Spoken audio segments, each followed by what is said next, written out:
Dieu a dû abandonner Israël. Le Dieu qui a tant aimé Israël, qui a été si jaloux pour les enfants d'Israël, qui a fait pour eux tout ce qui était en son pouvoir, a dû pour finir accepter le fait qu'il le répudiait, lui en tant que leur berger. Cela semble être une telle contradiction de lui-même. Il n'aurait jamais fait cela s'il avait pu l'éviter. Il avait dit « Je t'ai aimé d'un amour éternel », Jérémie 31:3. C'était pour Dieu une chose terrible que d'avoir abandonné Israël, mais il a dû le faire. Et aujourd'hui, Israël est dans cette position. Ce peuple n'est plus le troupeau de Dieu. Comme dans les jours d'autrefois, ses brebis sont dispersées dans le monde tout entier sans berger.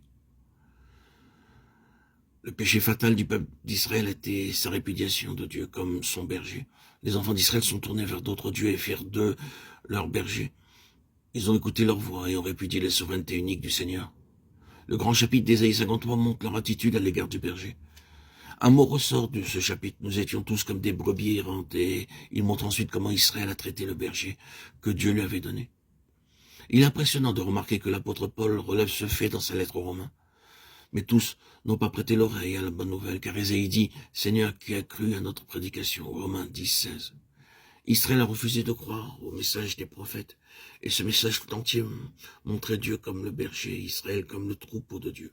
Et le prophète dit, c'est pour cela que le peuple s'est détourné de Dieu. Nous étions tous comme des brebis errantes, chacun suivait sa propre voie. Ésaïe 53:6.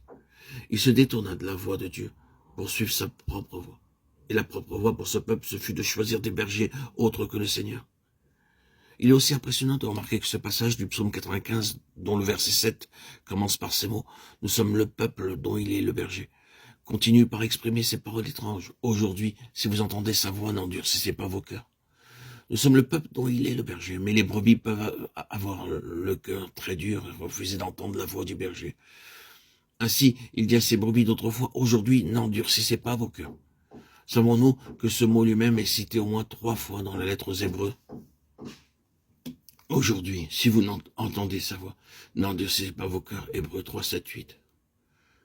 Savons-nous que ce mot lui-même est cité au moins 3 fois dans la lettre aux Hébreux? C'était donc la dureté de leur cœur, leur refus d'entendre sa voix, qui causèrent pour les enfants d'Israël la perte de leur berger. Paul dit dans sa lettre aux Romains, « Je ne veux pas, frères, que vous ignoriez qu'une partie d'Israël est tombée dans l'endurcissement. » Romains 11, 25. Et nous n'avons qu'à lire les chapitres de Jean 10 pour comprendre le cœur dur d'Israël. C'est une chose terrible. Regardons-le simplement, Jésus avait dit de lui-même qu'il est le bon berger, qui donne sa vie pour les brebis.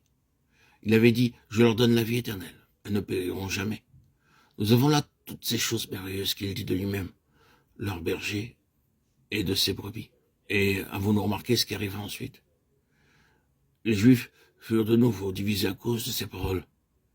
Plusieurs d'entre eux disaient, il est possédé d'un démon. Je suis le bon berger. Je donne ma vie pour mes brebis. Je leur donne la vie éternelle. Elles ne périront jamais.